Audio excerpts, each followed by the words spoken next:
flag is dropped here at Daytona, and away we go for the first time. Nicholas Morcel, Sean. Looks like most get through unscathed. Look at that, there's Reed Gibson. A big move at the inside line of Dom's, possibly a little bit of contact. Up now as we've got 3 wide action going through turns 1 and 2. And they're underway. Eric Hahn takes a nice jump. Wilson hasn't let him go very far. Nice to go out here for circuit disqualification. Alex Johnson's off to a brilliant start there. See just how oddly shaped this one is. We saw in the background Eric Hahn go for a bit of a swing, and he's gone and he's over. New stuff.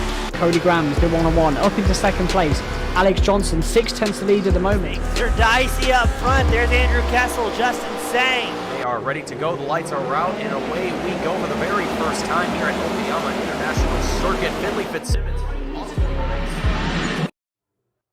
Good evening, race fans, and welcome to tonight's iteration of the Old Bastards Racing League, provided by Team Goon Squad in 60 FPS. And oh man, I'm struggling with my words already as we get ready, because we are watching qualifying right now. And we are watching right now Brian Lynch making his way around the circuit. But yes, as we provide the action for you as quickly and as tidily as we manage to be able to do here tonight. And of course, right as I say that, we start having a small issue with our timing tower. Nothing is going right tonight, but while I try and sort that one out, I might bring in our guest speaker tonight. We've actually got Eric Essery, usually a racing phenomenon, but he's joining us in the booth for tonight's event and potentially some in the future, the 37 machine. Eric, how's it going? And what do you think we should be looking forward to coming into Talladega tonight? Well, first, thanks for letting me join you guys. I'm actually out of town working, but had an opportunity to at least broadcast or help broadcast. As far as what you'll see, if you watch the real life racing at Talladega, it can be rather boring. I think this will be the opposite here. iRacing has a little bit better version of Talladega right now, and you're going to see a lot of slingshot moves or ability to do the slingshot and make them a lot more passing. And with this league and these guys being as good at drivers as they are, I think you'll see a lot of clean racing as well. All right, sounds good. That was about as good insight as I could hope for, so thank you very much, Eric, as it looks like our software is definitely not fixing itself, so that is going to be a bit of an issue here. And we're going to try and get that one dialed up for quick as we can. So hopefully that one gets sorted out quickly, as we're almost wrapping up qualifying here just in a tad.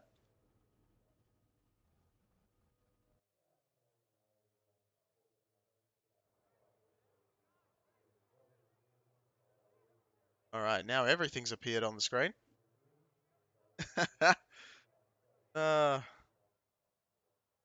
It has been quite the morning, but yes, bringing you the action in 1080p, 60 frames a second, not every Wednesday night. That is unfortunately something else we have to fix up, as our timing software is trying to catch up with our inputs. So while we wait for that one to take its toll, we're going to run through the grid as quick as we can.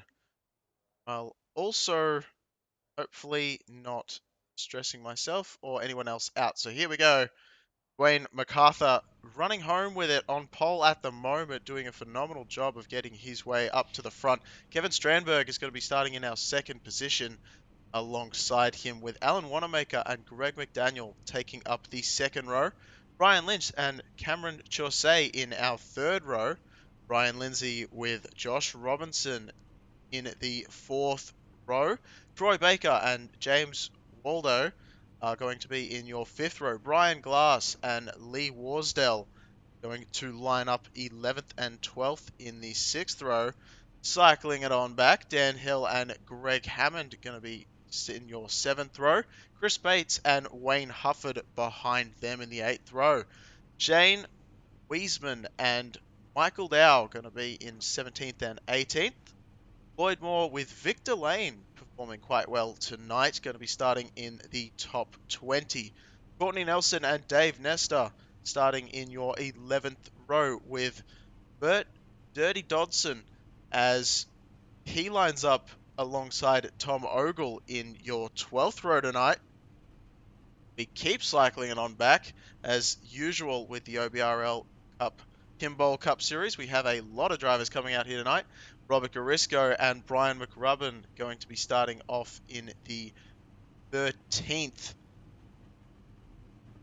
row. Eddie Jones and Patrick Martindale in the 14th row. Dean Gear, Jonathan Green in your 15th row. Mark Schrader and Rick Neitz in your 16th row. Dustin Martinson and Sean Foltz behind them. Mark Fish and Victor Ryan in the 36th position. Wesley Janet, nice to see them out on track. I don't think I've seen them before, so that is great to see more drivers as always. Bruce Pearson alongside them in the 38th spot. Mike Lynch and Jeff Lydon going to be starting in your 20th row. John Brown and Bob Fellenbaum not having the start he was looking for in the 42nd position. William Martin and Daniel Edgreen are going to be starting off in 43rd and 44th. And Michael Lemonchek, as well as Chris Clark, are going to be rounding out our field of 46 drivers here tonight, starting way back there. So looking like we've got a very, very healthy grid tonight, and we're ready to get rocking and rolling pretty soon at Talladega.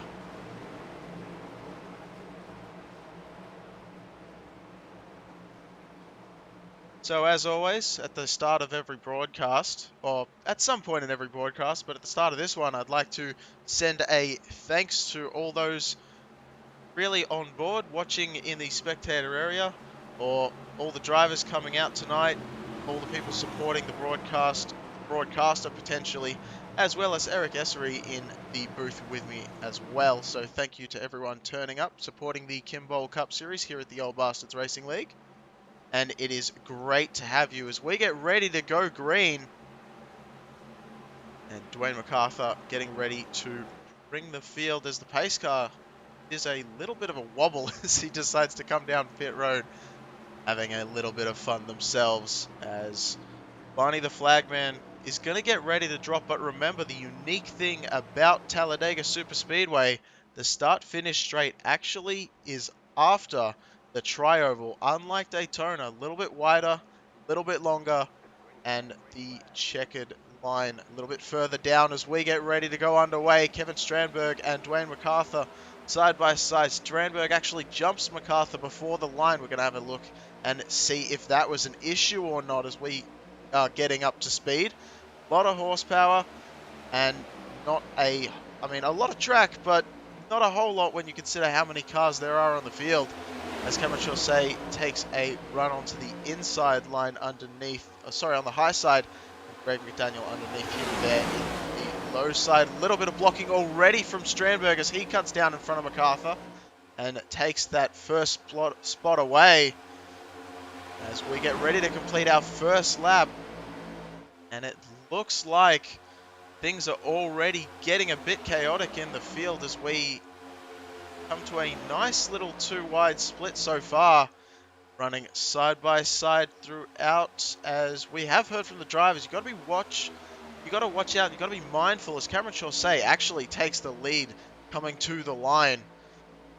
You've got to be mindful of the cars right alongside you, because these next-gen Cup cars, they can really pull alongside and suck up to one another and get involved in an incident just from activating some side draft. And we might actually bring Eric Essery a little bit more to talk about that if he can fill us in from a driver's perspective of just what is side draft and how effectively can you use it. Yeah, these cars, they're just not as used to the side draft as some of the other cars. It seems like every time you do it with these, you're just more likely to put yourself in a bad situation because you're trying to get a little bit closer to maybe see a little bit of a difference, and it doesn't. You try a little further, a little closer. Next thing you know, you're into the guy. These cars are really wide. They got the fenders that kind of stick out a little bit. And as you know, if you're a iRacer, there is something such as net code. We don't like to talk about it. But it necessarily, you watch on the replay, you don't see any contact. but it'll act as if you do, and next thing you know, you're spun out. And once that contact's made, it's almost like it turns to glue. It just sticks, and then it makes the car you're next to spin. And I saw that a few times in practice. So it's just not worth it, especially early on. Maybe coming to the checkered at some point. Maybe if that's what you need to do, you pull that move. But early on in the middle of the race, you just try not to do that. All right, providing the best insight I think I've ever heard. Eric Essery there, thank you once again for joining us in the booth. We'll be sure to talk to you later, but for now, we continue watching on as Josh Robinson has actually found himself in the lead now. Strandberg is really holding up that low side line. Now the low side has to check up a little bit more, a little bit less of a drive. As you can see further in the back, it looks like Ogle is trying to push, I believe that might be Dan Hill, to the front in that third lane. I'm not sure how well that one's going to work out for him, but at the moment it seems like it's working decently as Dan Hill gets back up into the spot where he started in the 13th position. But I think slowly working his way up front, as you can see, quite a big gap between some of these drivers here in the mid-pack. And that's not going to be doing the front any favors. It's really these drivers try and get these machines pointed the right direction and keep on going around. As we forgot to state earlier on, we have 90 laps for you tonight. Pit speed around about 55 miles an hour. So not a fast pit speed when you consider just how quick these cars are traveling. You can see further back in the pack, there's already a second line forming as we go all the way back. We're going to go to, there we go. As it looks like the leader of this pack back here is going to be, I believe, that is maybe Rick Nitz. Yes, I believe it is Rick Nitz in the 35 machine. And he's going to be leading this second pack that has dropped quite a ways back from the leaders. They've actually lost the draft now. So that is certainly not going to work in their favor. However, you might be finding that these drivers back here were expecting the big one to come out at any point and have decided to wait further back. But I'm not sure that's going to pan out for them too well, as they are falling back rapidly right now. A big gap of about 5 seconds forming up, and it's only getting wider with that lead pack. You can see in the distance at the top of the screen. They are just absolutely blitzing past these drivers up here in the back as Garisco tries to take that spot away to lead this group. Back up front though, it looks like Dan Hill has been pushed by Tom Ogle all the way to the front, as MacArthur has taken over the race lead once again, but Dan Hill all the way up there with Ogle and Eddie Jones right behind each other. Those two drivers having a history, as we have a caution that's just come out. So that has thrown an absolute spanner into the works. I'm not showing who it's for. Why the yellow flag has come out. Try and see if we can find something for you.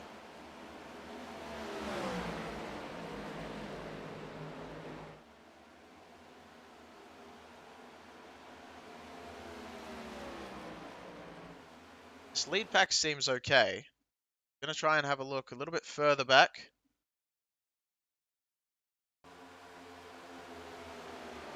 On some of the newer drivers, the 106, and there it is. The 106 machine getting involved, tagging around the 35.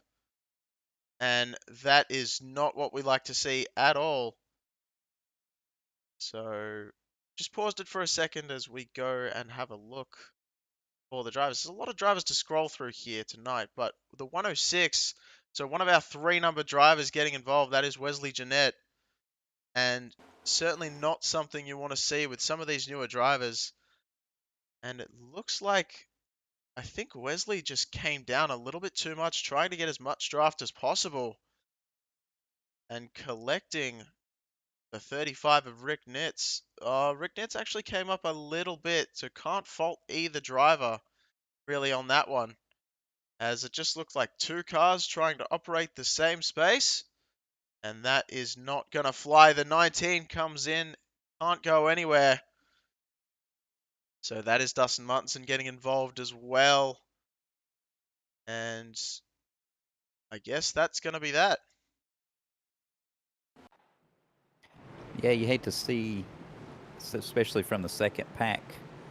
You know, they were racing side by side. As you mentioned, they were already losing time. Best thing to do at that point is just get in line and do the best you can. But, you know, you're a racer. You want to get out there and pass as many as you can. Yeah, absolutely. And, you know, it's not drivers that, I mean, you can probably tell us from a driver's perspective, Eric. They That was in the pack that was falling back behind the leaders. Do you think there was a little bit of frustration that they'd dropped off from that lead pack, and maybe that boiled over just a little bit too much to make those not necessarily aggressive moves, but just getting a little bit too close to the driver next to you and not having the usual maybe caution of awareness to that you would have in the lead pack? Yeah, definitely. Especially when you're in the draft like you are. There's something of mental, you know, the mentality that, hey, I'm only going half throttle in this draft. I can pull out and pass and go faster than this guy. And sometimes you have that, but you just got to understand this is a fixed setup league. Everybody's running the same. Especially in that second pack, for whatever reason, it doesn't matter if there's 10 in the front pack and 20 in the back. Something about that lead pack always seems to be able to pull away from the second pack, and so they had already found themselves in that situation. Best thing to do is just be patient in that spot and just ride, like I said. But you know, like I said, we're out here racing, and you want to do the best you can and pick up most spots as you can. Absolutely. And, you know, I don't do as much racing as I'd like to, Eric, but I know for a fact that sometimes, you know, you just get that red mist in your eyes and you just want to take a position away, even if it's not really worth it at that time. And obviously that's not exactly what we saw. We saw just a little bit of contact come to fruition, but who knows what we'll see further on as we get rocking and rolling in this race. But have a look who's out front. Our old pal Victor Lane decided not to come down pit road. Most other drivers did. We had Victor Lane, Brian McRubbin, and Patrick Martindale all stay out. Dwayne MacArthur sitting there in the 4th position now. So I wonder how much of a play that's going to have or an effect on the field. These drivers, I'm not thinking that they would have to use up any sorts of extra tires behind pit wall. Maybe you can correct me on that, Eric. I don't think tires will be an issue, but definitely getting as much fuel in the tank as possible will help for sure. Yeah, I talked to Dwayne MacArthur before the race. He said tires he don't think will be an issue. However, you can run about 38 laps on a tank of fuel. So at this point, you add your 7 laps you've been completed, so you're looking at about halfway, but you still can't make it from there. So at this point, if you stay out, I don't see it hurting. But if you're in the back half of the pack, if you're like me, and if I was back there, I would be pitting anyway. Just it feels good to put tires on, have it full of fuel, and just see where the race plays out. Righty, so you know, I reckon the biggest winners of that one are definitely the cars in the second pack that weren't involved in that wreck, I should specify, as they were definitely able to claw back their way to the front pack and hopefully form it up once again and not lose the draft this time around. As just you can see just how big our field is. It stretches all the way down the back straightaway behind the pace car. So right now we are looking at Victor Lane starting up on pole at the moment. Brian McRubbin alongside with Patrick Martindale and Dwayne MacArthur in our second row. Our third row taken up by Josh Robinson and Dan Hill. So we'll see how this one plays out, as Dan Hill, we remember, looked like he had a pretty solid race car and a pretty solid understanding of how to side draft the other machines around him, getting pushed by Tom Ogle on that high side. So we'll see how this restart plays out for Victor Lane, McRubbin and Martindale, as their tyres are a little bit older. And we'll see if wheel spin actually plays any kind of a factor, even though they're only 7 laps old.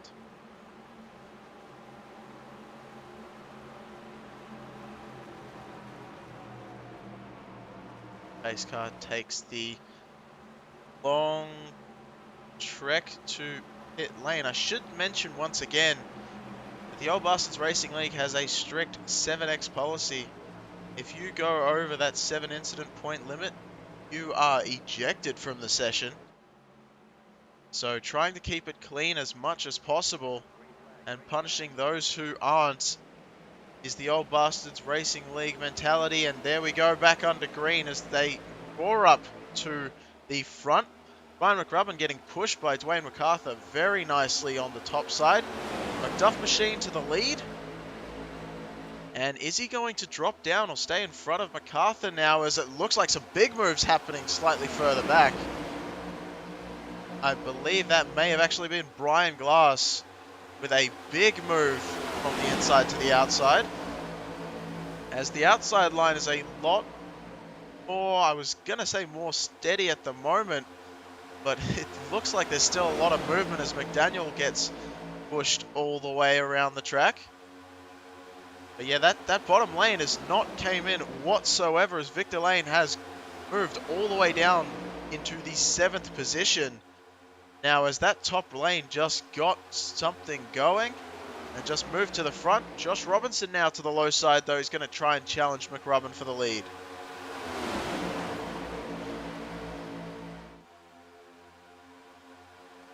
So 12 laps completed so far, 1 caution. When do we think, Eric, I hate to bring you in more than you probably want to, but when do we presume the big one may end up coming out here tonight? Well, that's the thing about it. You never know. You would think early on, just when everybody's getting a feel for the car, but then you think kind of late in the race when everybody's trying to get in position. Then you also have the middle, just when maybe your mind just starts slipping a little bit, you lose a little bit of concentration, you kind of just lost yourself in the middle of the race. So you just never know, and that's what makes it dangerous. Couldn't have said it better myself, Eric. Thanks once again for joining us up here in the booth. And I know I've said that already, but I'm going to say it again, I'm sure, as it is an absolute pleasure sitting in the booth with multiple people, especially when one is a friend. And you know what, I'm going to say fellow racer, even though I don't race a whole lot. It's nice to see you up here, though, supporting the drivers, even though you're not actually in the race. So that is great to see, as it looks like Brian Glass is still really tempted to drive on that high side, as that third pack is starting to form up. I believe that is Lee Warsdale on that high side, trying to make the third line work. But he's going to not manage to get the moves that he wants, as Brian Lindsay has just left him up there to dry, and he's still getting past now as the Hooters back machine goes underneath Brian Lynch and makes that pass. So the third pack not forming as quick as they want, as you can see more drivers falling back off of the draft. That backpack still falling back there, as that's going to be a 3-second gap from Michael Dow in 26th all the way to Jeff Lydon in the 27th position.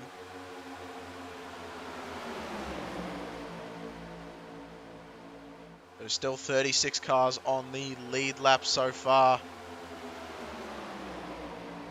And it looks like Lee Warsdale may have tagged the wall or something for him to drop off the pace just that much. Hopefully he will get it caught back up to the lead here in just a second, though, as it looks like the draft is definitely going to help him along. But if we cycle back up front, Brian McRubbin is still working that high line and comes down right in front of MacArthur. Looked like MacArthur was trying to make his own move in front of Robinson, and McRubbin knew he was going to do it, it almost looked like. So potentially some teamwork happening there. Speaking of, Robinson and Ogle moving to the high side. They want to be the ones in control of this race. So they're going to be moving up and trying to make their way to the front, as McRubbin doesn't have a push from MacArthur now. And look at the push from Ogle, though, as the mid-line is really working well. Brian Glass pushing them as well as McDaniel. Hufford not too far behind as well, as all of those drivers doing a great job getting to the front. McDaniel tried to move to the inside line. Strandberg hugging the yellow line, cannot pass under that line on super speedway tracks. So we might see that one come into play as well. As you can see now, Brian Lindsay's taken over the inside line, but there's just something that is not working out on that inside lane at the moment, as Robinson and Ogle have figured something out in their Ford Mustangs, and they are blitzing through the field right now, leaving everyone in their wake on that high lane.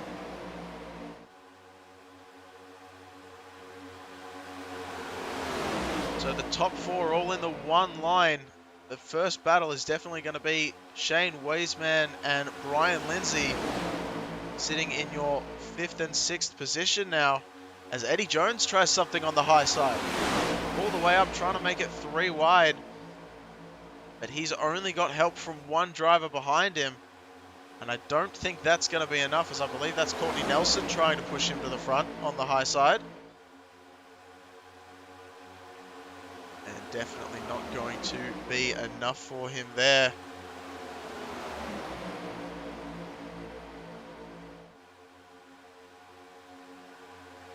As we might see if we can get Rick Nitz for a crash interview if he is still available. Essery, have you able to get a contact with that driver? Yes, he's ready. Let me grab him real quick.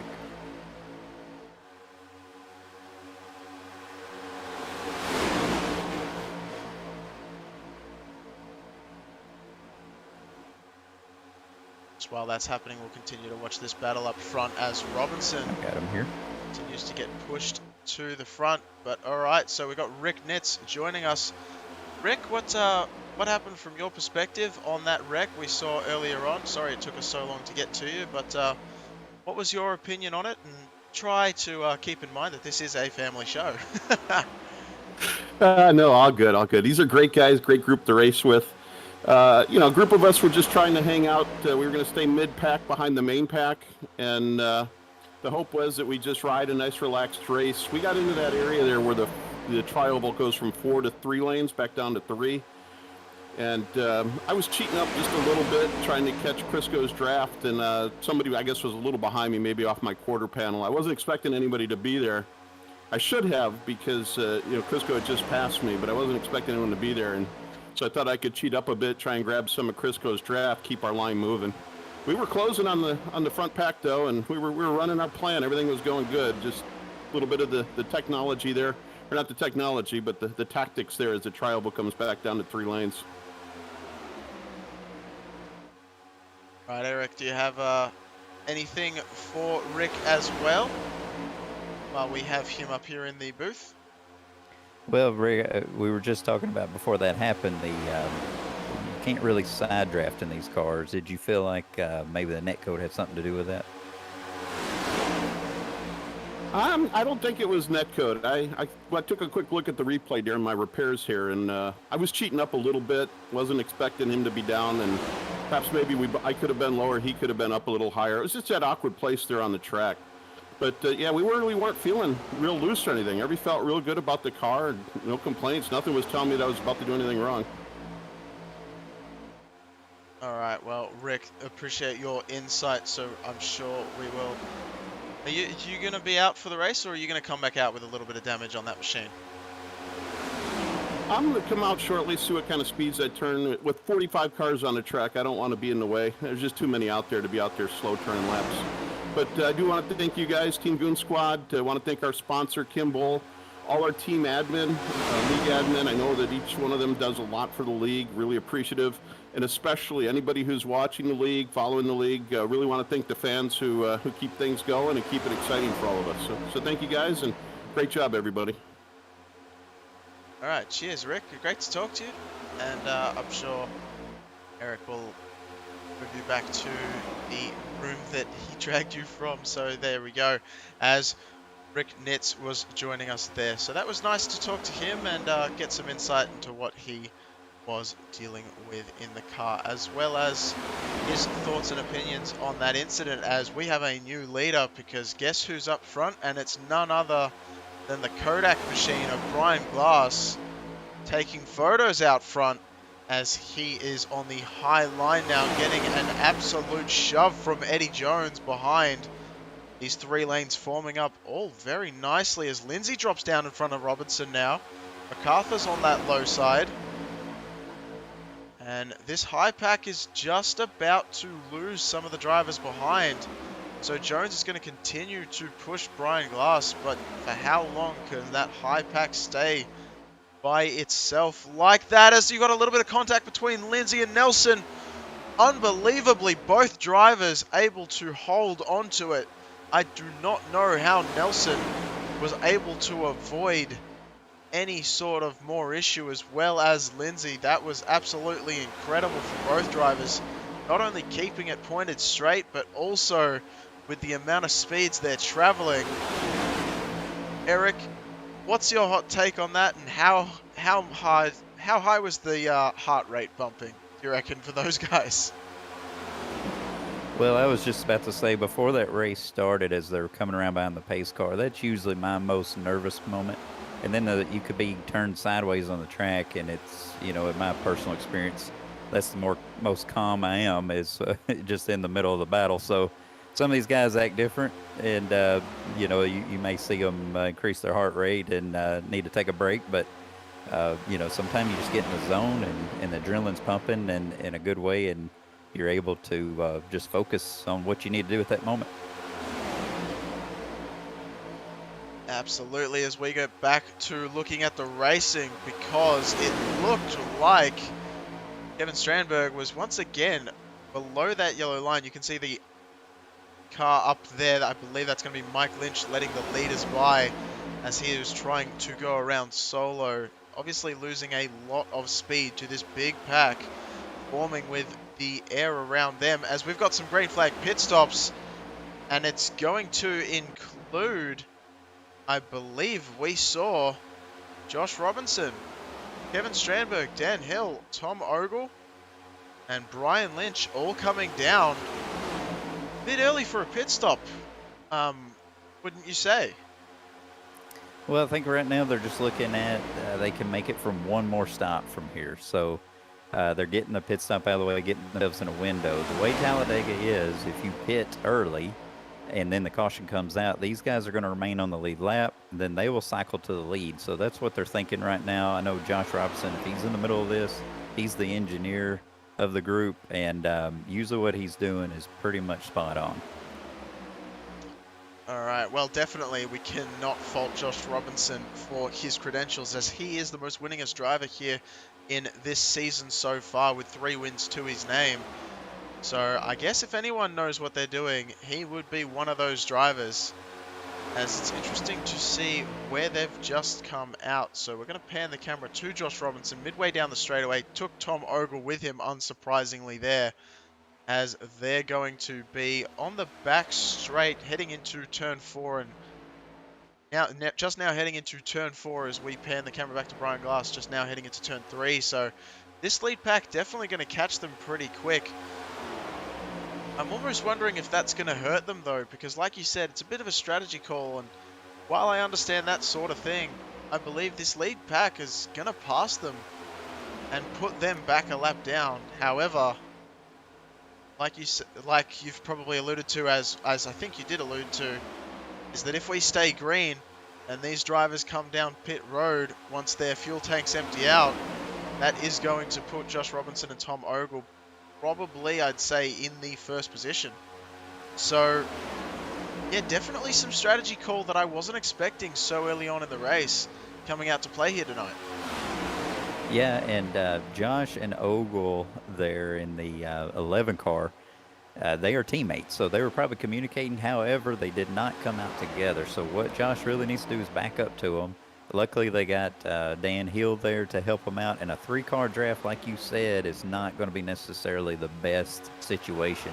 So, yeah, you're right. You can. That is the backside of that. The gamble you take is that a lot of cars didn't come with them. So now the pack's going to pull up to them pretty quick here. And then not only are they going to catch them on their own, but they're going to sniff that draft as well that they're giving and make it that much worse. So they were hoping to maybe get some more guys to get on this strategy. Yeah, and it looks like they may be able to pull someone with them, as that is the 35 of Rick Nitz. We'll see just how much damage he has, as well as he will potentially join this pack of 3 cars getting in their draft, but I'm not sure he's going to be able to hang on to them, though, as it looks like he may have left it a little bit too late to jump down. But you can see the lead pack is coming as we pan back to Brian Glass, making his way around some lap traffic there. They're going to be going high to stay out of the way. They also tried to come down at the same time. That is Strandberg and Lynch falling back behind Robinson and Ogle.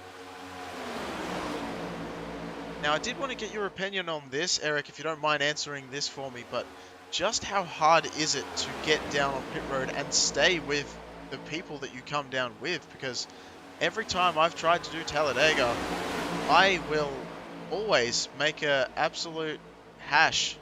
I don't know how else to say that. I will make an absolute mockery of myself coming down into pit lane, and I always seem to lose the guys I'm running around.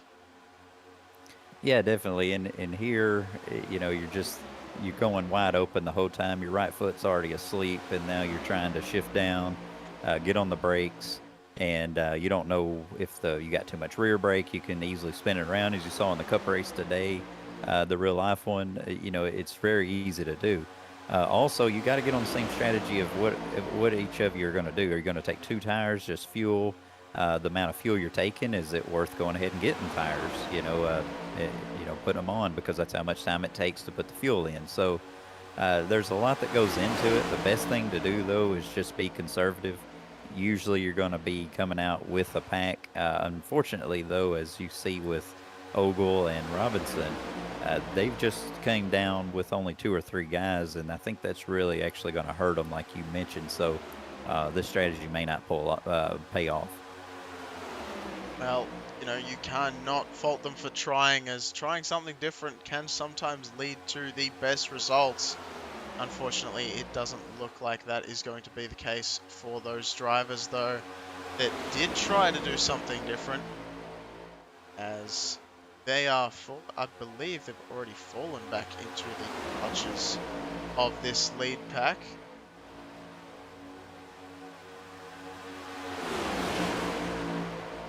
As we continue watching the action, no, you can see them just in front. So they haven't quite caught them as yet. Not sure if when I turned my head, they'd caught them already, as this lead pack is absolutely flying right now.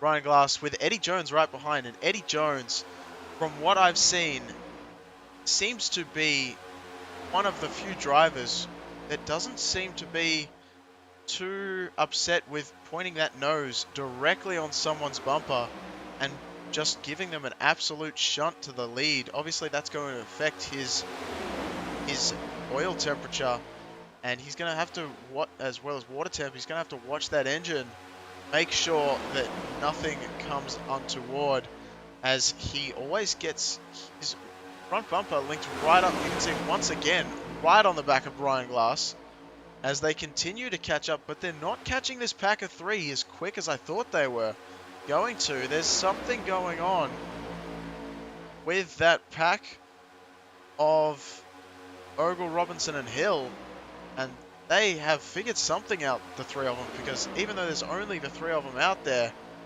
they're not losing a whole lot of time, surprisingly.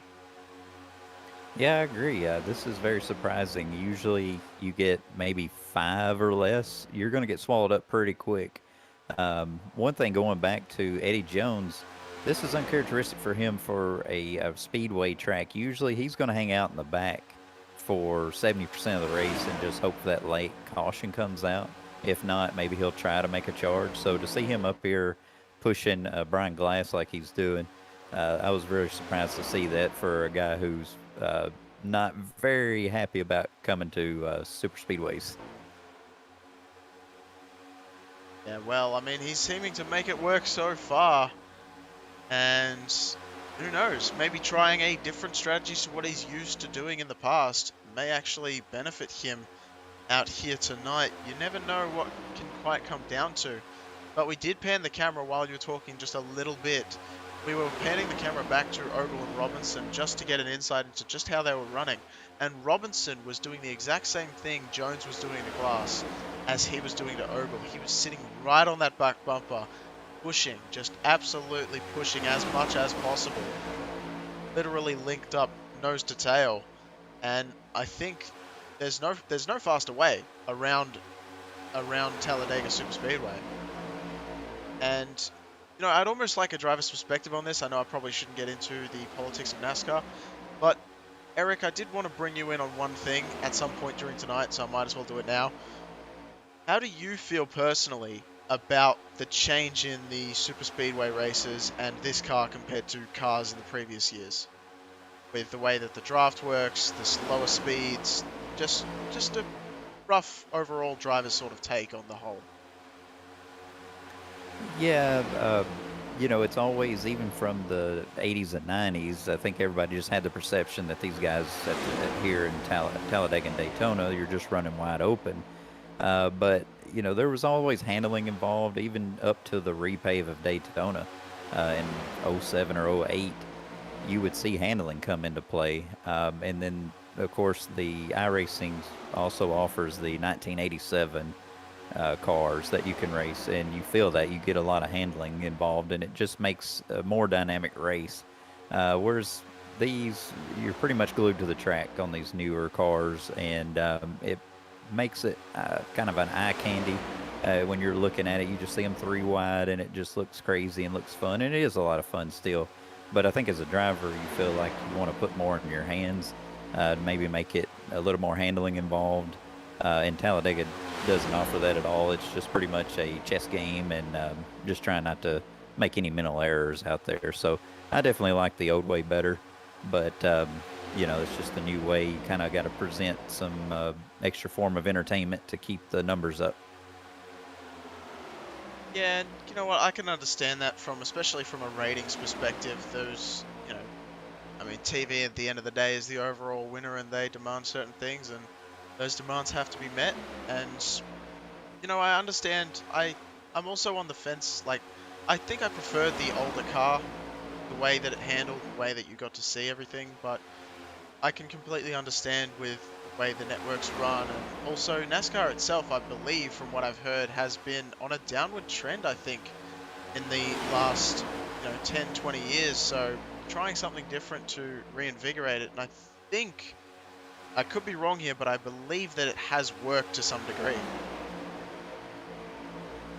Yeah, there's definitely been a resurgence. Definitely, I think COVID brought in a new audience, and they're trying to reach out. You see, they're going the streets of Chicago, just trying to be kind of a replica of what Formula One does. And it's definitely different, but I think it's a dangerous edge to be walking on as well. Running away older fans, kind of the traditionalists, but I think just like these guys right here, you got to be 35 years or older, so they're still involved and enjoying it. So there's still fun to be had. Absolutely. As you can see, I just was gonna point it out. So there is, this lead pack went into one single file, a super long pack, and then all of a sudden there was a second one that formed as Lloyd Moore leads the second gap with, it looks like the lap down car of Kevin Strandberg, I believe, on that high side as well. So they've actually fallen behind this lead pack right now. Lloyd Moore sitting in the 9th position. Up ahead, Shane Wiseman is going to be the last one of that front 8 group. And they've been really reeling in ever since they got sorted single file. They have been reeling in Ogle and Robinson quicker and quicker each lap. As you can see there, the Napa Auto Parts machine trying to get back on the track of Patrick Martindale. He's going to allow this lead pack to come by and then jump up. So great job and awareness from him. As we're coming to 40 laps to go. So these drivers are definitely going to be preparing for pit stops anytime soon, I reckon. Yeah, but like halfway, it's like I said, you got to get to about 38 to go if you want to make it to the end. So, if these guys got to pit before then you're going to have to pit another time. And like I say, with I think Josh Robinson and Ogle and Hill, they've been able to maintain what they got, and so it may pay off for them. I think we got a caution. Yeah, a caution has just come out. Sorry to interrupt you with that caution. Not that I can really apologize for it because it just came out. And the biggest winners of this one, definitely going to be Ogle, Robinson, and Hill. Were not caught by the lead pack before that caution came out. And it looks like we've got Brian McRubbin and, oh no, Patrick Martindale also showing involved in that one. And it is happening already by the time our software actually picks up who's involved. And McRubbin wasn't even involved in that one. So that's a very interesting development, as it looked like we are trying to find who's involved in that one. And I believe I may have seen... Alright, we're going to try this one more time. I think the 58 was involved. Yep, so it definitely looks like the 58 was involved of Kevin Strandberg. There is the 93 of Patrick Martindale and Mike Lynch also involved, collecting someone else there as well. There's the Duff Machine coming in of McRubbin. We're going to try and watch this one from a quick perspective, and by quick I just mean really at regular speed. And oh, the 3 wide, that's what happened there. So Mike Lynch and a whole bunch of drivers coming in. I'm surprised that didn't get any worse than it looked. As, yeah, it just looked like Mike Lynch tried to send it into to make a 3 wide situation in the middle. And I don't think the 53 machine ever saw it coming. From what I can see, it looks like... Oh, sorry, not the 53, the 58. It looks like Kevin Strandberg just did not know that they were going 3 wide, trying to stay in the draft of Brian Lindsay in front. And, sorry, not Brian Lindsay, Brian Lynch. And, yeah, just unfortunately turns down into Mike Lynch, who comes back up the racetrack. It's sent back up after coming into Martinsdale. Gets involved with Lloyd Moore. McRubbin involved. I believe Garisco. And I want to say Dustin Martinson may have been... No, it doesn't look like Dustin Martinson was involved. That Bruce Pearson may have been. I try to cycle it on back and see who was just involved in that one. As it doesn't look like our software wants to agree with me right now.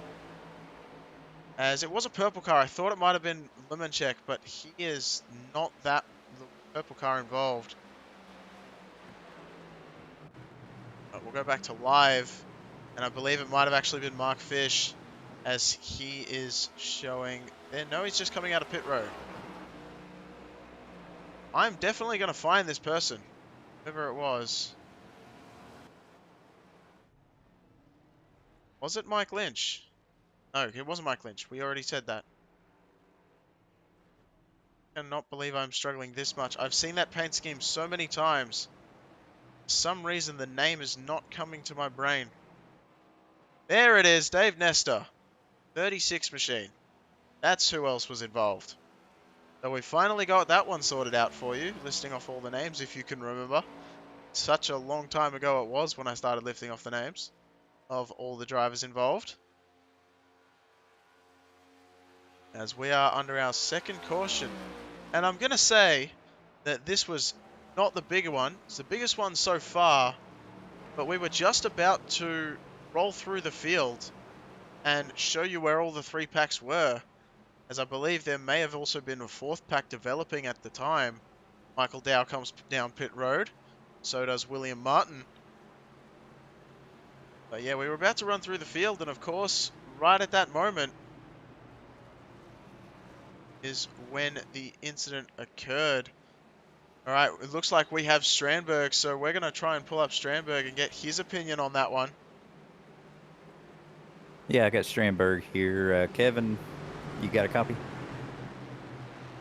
Yes, I do. Well, it looks like you got caught up in a little three-wide mess there. What happened?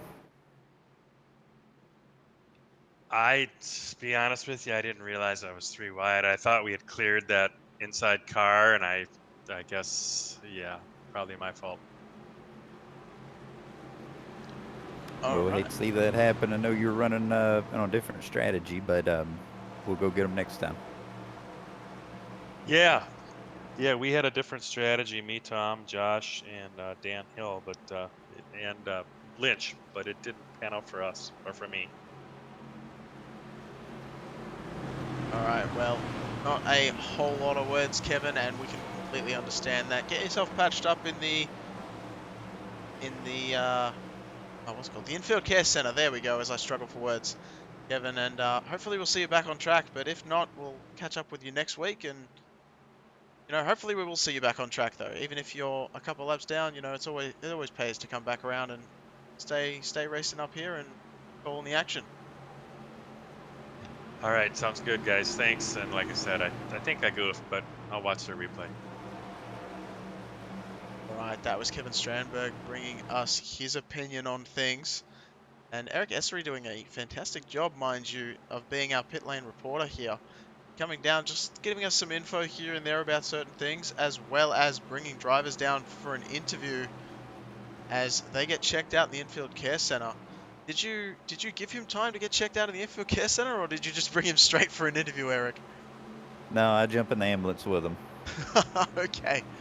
Well, at least he was good enough to talk to you while he was lying there on the bed. So that is good news indeed, as Brian Glass and Dwayne MacArthur are going to be starting things off for us this time by, with Eddie Jones and Brian Lindsay just behind them, with Wayne Hufford and Dean Gear showing himself up in the third row. So he's made his way up quite a few spots. As I say that, Dean Gear and Eddie Jones, your biggest movers of the race so far, with 24 apiece. And as I say that, Fellenbaum back there in the 17th position has made his way up 25 spots. So just trying to prove me wrong as always. Fellenbaum doing that more than once here this season, proving me wrong and showing that I do not know what I'm talking about, as we get Brian Glass leading with Dwayne MacArthur pushing him to the front as much as possible. And looky who's on the third row up top. Tom Ogle with Josh Robinson pushing, and Dan Hill just behind them, as those three drivers work their way to the front. And we know, even with just the three of them, that they have the pace to get things done. So we'll see if they're able to catch up to this combination of Glass, MacArthur, and Jones, as all of these guys have been pushing phenomenally quick as well. As you can already see, a little bit of a gap forming up just behind the lead pack now. That's going to be from the 16th to the 7th place spot. Greg Hammond all the way back to Bob Fellenbaum, as we said. Fellenbaum losing the draft just a little bit there. And it looks like he might not be able to catch back up to this lead pack, so unfortunate that may be. And as we continue watching all these cars go around the place. Also, I'd like to shout out, sorry for not mentioning it as of yet, but we have had quite a few comments in the chat. Victor Lane himself, pay attention to the road, mate. We had Get Player TV, Fletcher Hillman Jr., Jeremy Mayo, as always. Thank you for joining, Larry Corey, Jason Fellenbaum, as well as Liddy Foxon. I believe I'm saying that right. I may not be saying that right. So thank you once again for tuning in and voicing your opinion in the chat.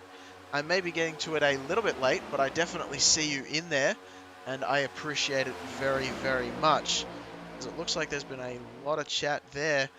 And once again, even if we get to it late, please let us know who you'd like us to focus in on, and I will get not just my own self to give some insight, but also talk to Eric Essery about where they are running and how they are looking in terms of positioning, fuel, whatever it may be.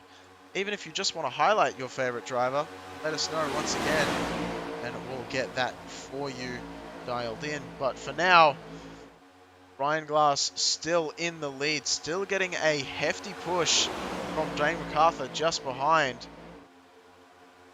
And it's looking pretty good on that inside line at the moment. I will say Hufford is doing a phenomenal job with Lindsay just behind. They don't really have a lot of help, but they've been able to really stick with these guys right next to them as they use the side draft to their advantage.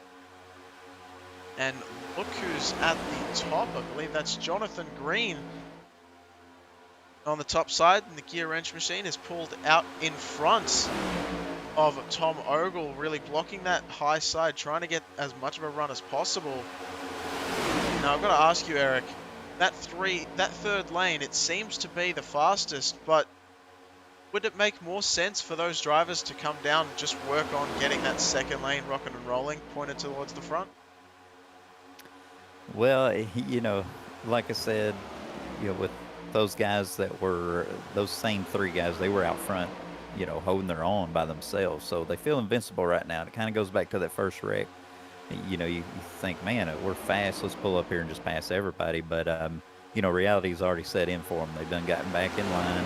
They see that's not going to work. But why wait until 5 to go and try that and it doesn't work? So you see Ogle again, he's going to try it on that outside. He gets a run. So he's one of those guys that you can pretty much guarantee he's going to try every line out on the racetrack early on, and that's why he's fast every week, because he knows what works and what doesn't.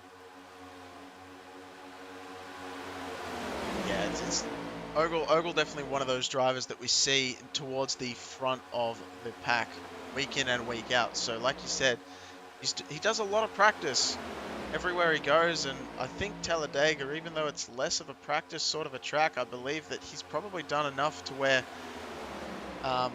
and like you said earlier, I mean, with the three of them drafting as well as they did, Dan Hill, Robinson, and Ogle, they probably do feel invincible, and they think that they can run that line by themselves up the top there, as they did jump out once again. But I'm not sure it's going to work as well for them as they want it to, as they are losing time in hefty amounts to Brian Glass, MacArthur, and Jones up front. Yeah, and it's really cool to see. I want to shout out Brian Glass. He's out here leading this race. He only has 3 Cup wins in this series. 2 of them were on super speedways, Daytona and Talladega, the last one coming at Talladega. And then he's also won at Atlanta, of all places. He's one of those guys that really gets after it. He'll burn up his tires really quick, but he gets all he can out of it, and when it pays off, that's just the strategy he runs. And it's really cool to see him out front leading. I couldn't agree with you more. I do like Brian Glass leading this race at the moment. Not trying to play favorites at all, but maybe just a little bit, as Brian Glass continues to lead. And Ogle and Robinson, I know I've said them too much at this point, but they still keep trying something by themselves, and it's kind of hard to tell if it's working for them or not. I think they're staying steady where they are, but they're not really making gains, so.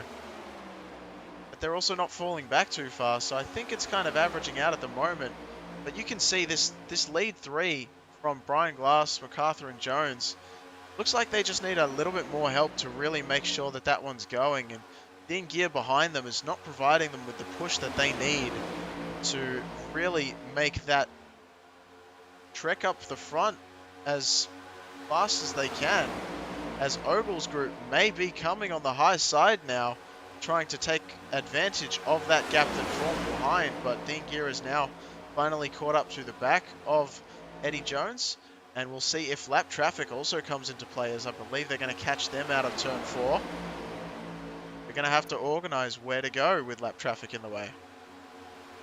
Yeah, and it looks like one of those cars is about to get lapped. Brian Lindsay just pulled to the pits. What he's thinking now is he's made his last pit stop. Unfortunately, though, same thing that happened earlier with Strandberg and a couple of guys, almost Josh Robinson and Ogle. He's going to get lapped here, so the strategy's not paying off. He probably took 4 tires. Didn't really see how he came on pit road. May have had a little trouble. But now all of a sudden the strategy is backfiring on him. And that's one of those issues with coming down pit road outside of the rest of the leaders. And, you know, I'm not sure how many teammates Brian Lindsay has, but even some of these drivers, they may talk to each other over team radio, even without having quote-unquote teammates, and just getting a small pack together and coming down to pit together, like you mentioned several times during this race already, can make a huge difference as it provides that draft off of the pit lane and down the rest of the track, so you don't lose as much time to the leaders. Unfortunately, Lindsay had no one else with them, so they've fallen back a little bit, but looky as Tom Ogle has made his way all the way up to the front, getting a hefty shove, as always, by Robinson, but also Foltz. Sean Foltz now, I believe, is on that high side, giving a nice shove to those drivers, as well as Troy Baker following them. And it looks like James Waldo, a little bit further back, might be trying something as well as Greg Hammond. Greg Hammond there, no, that's Wayne Hufford just in front of him, as Wayne Hufford jumps to the high side as well. So some of these drivers deciding the high side is the way to go, as Brian Glass loses that lead to Ogle, and Ogle is going to lead a lap here at Talladega. Yeah, we were just talking about how it was failing up there, but he was able to get the second line going, and you can see how much they just flew right on by like it was no problem.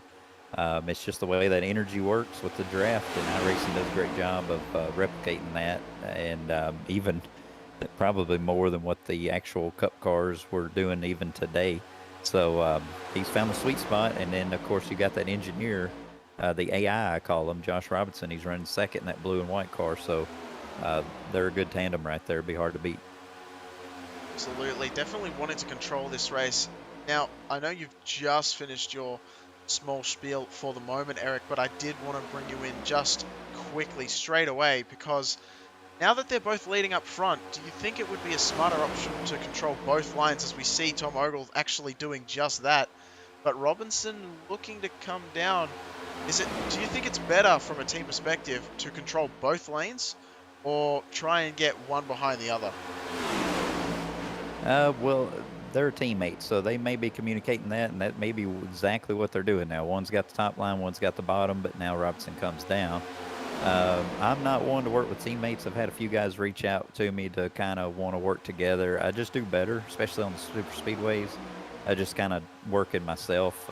Anytime you get a teammate together and you start coming up with a plan, it seems like more times than not you end up, just putting yourself in a bad situation. So that was interesting there how that worked. I don't know if he wanted him to take the lead, maybe to conserve fuel, or just do something different. But yeah, I mean, you always want to block, or you say block, but control both lanes, like you said. But with that high side, the way it worked, I think I would have stayed up there.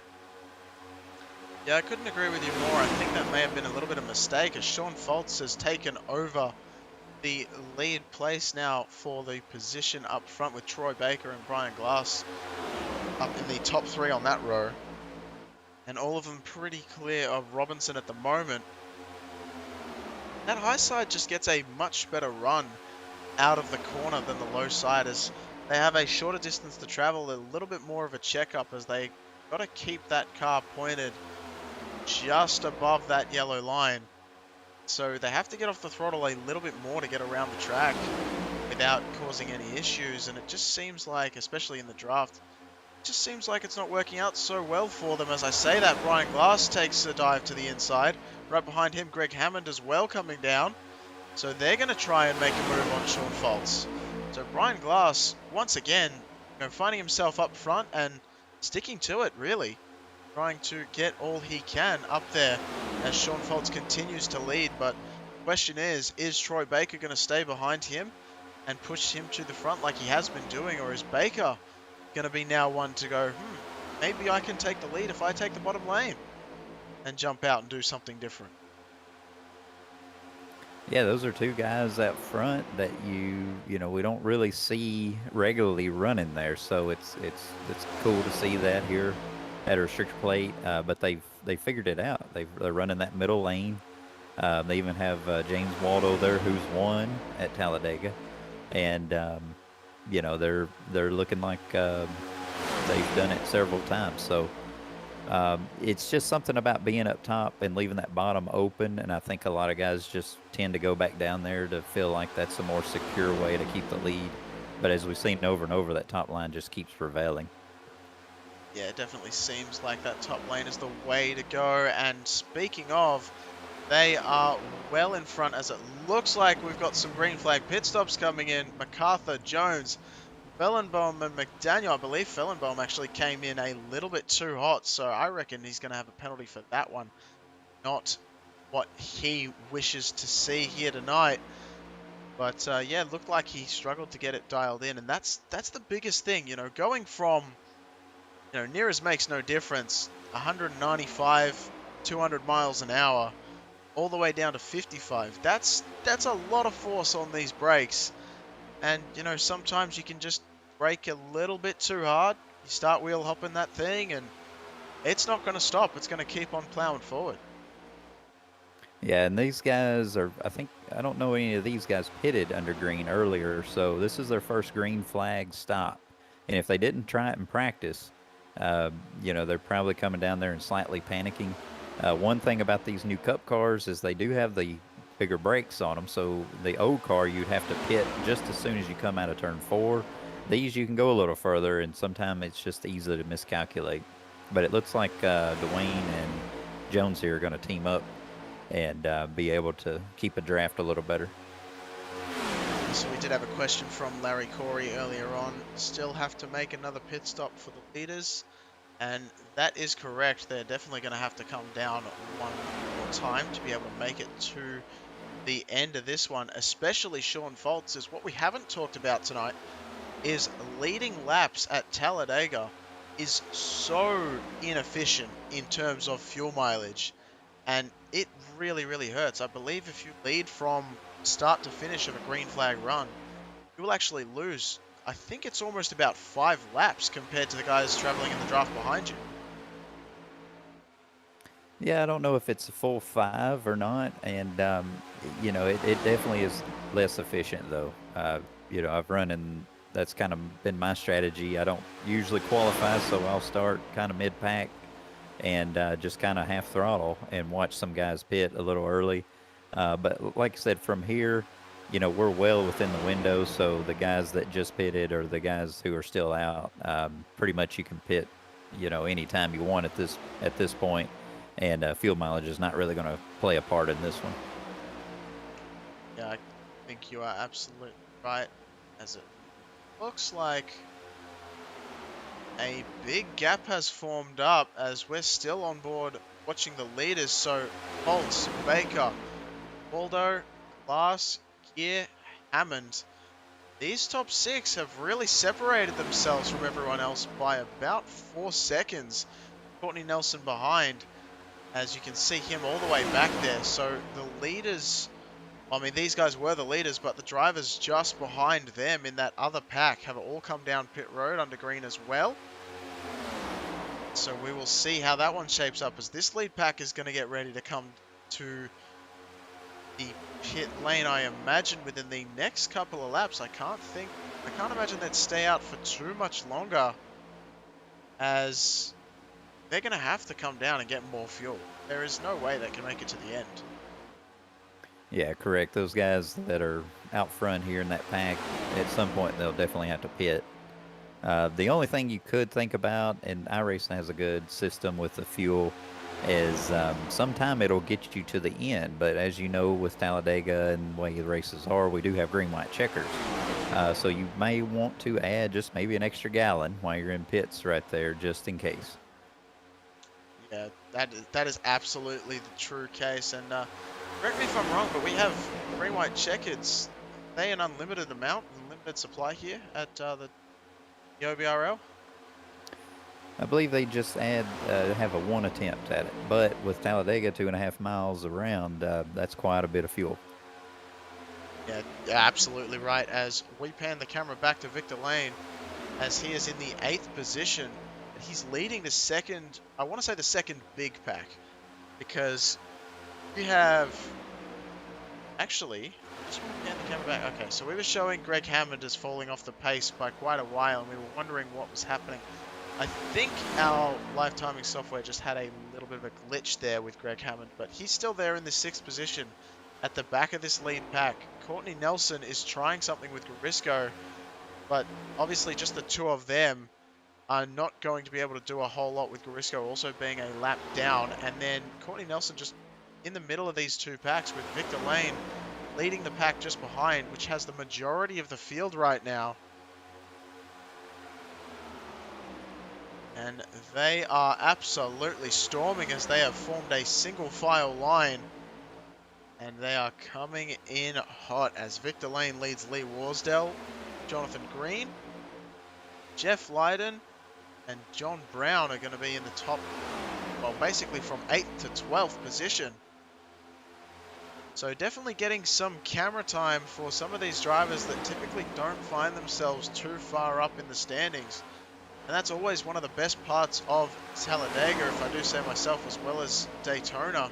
Is that, like you said earlier, you know, Eric, sometimes you get these drivers that typically aren't quite as, well, aren't quite as, I don't want to say as skillful, because there's definitely a lot of skill there, but they just have a little bit more struggles on some of these other circuits. And with the way that Talladega uses the draft and way that you have to position your car in certain ways and not worry so much about tire management, I think that really lends a hand to help out these drivers that are not quite seeing themselves up front every time.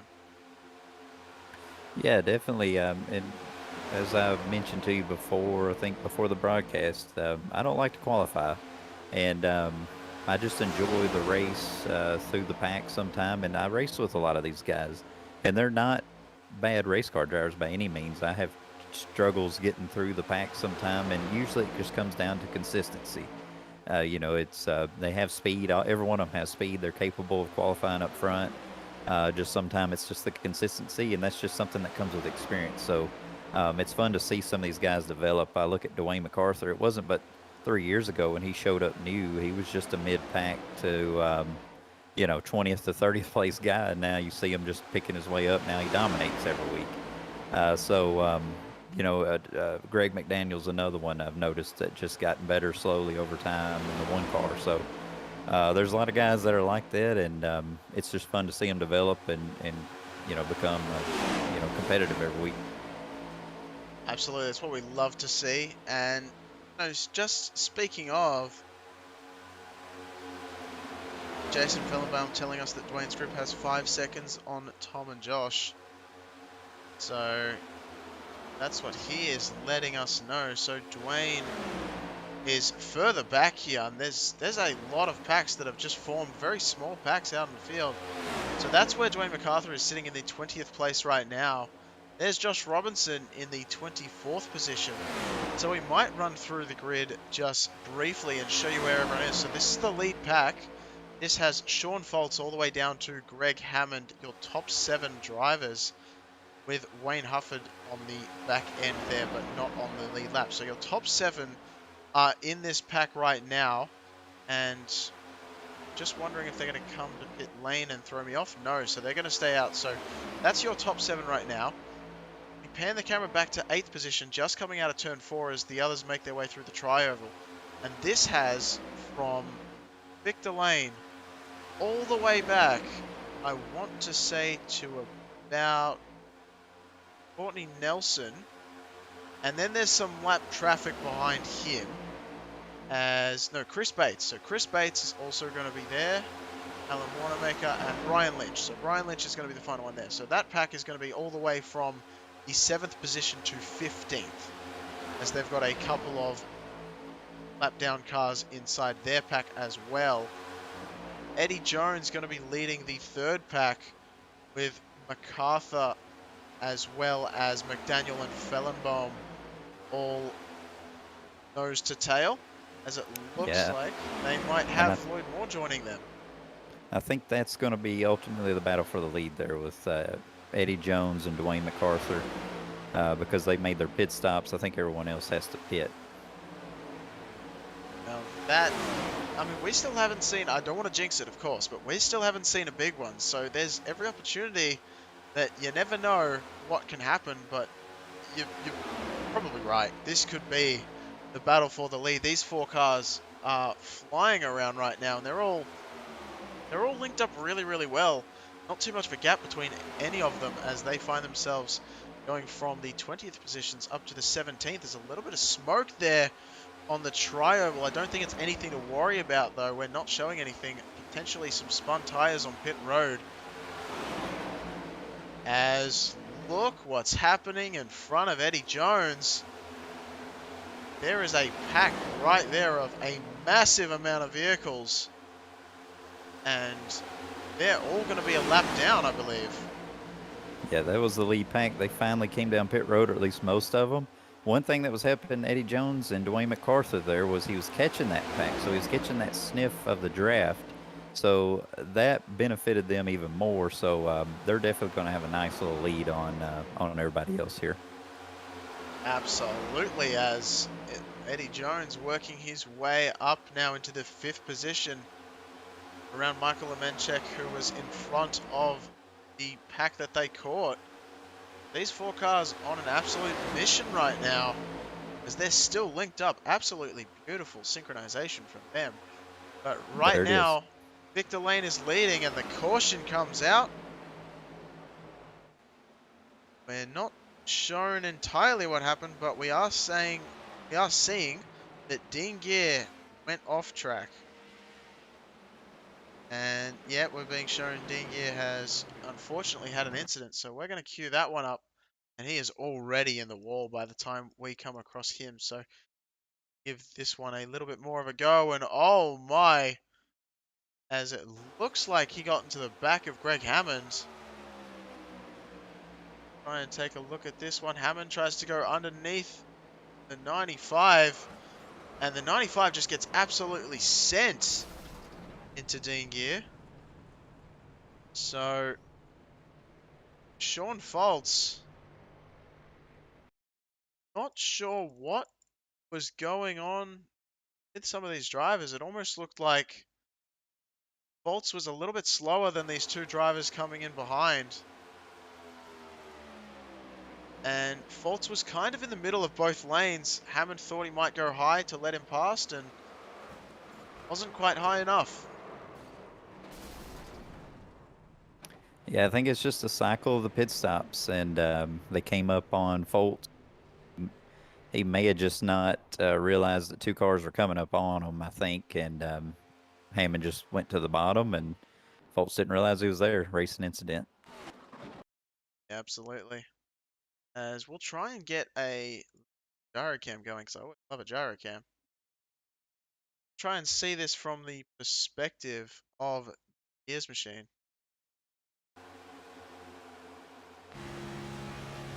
So a whole lot of speed. See right in front, has no idea where he is. Okay. Sees that 95, tries to avoid it, and just there's no way. There's no way to avoid that. And yeah, just finds himself in a real pickle, I guess.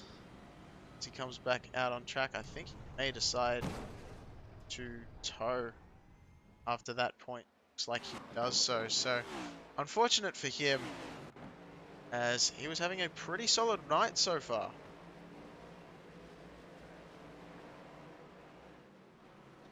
I guess we're going to go and get ready to rock and roll this one once again. See if we can get any drivers to come into the booth and maybe give a hot take or opinion on what's just gone down.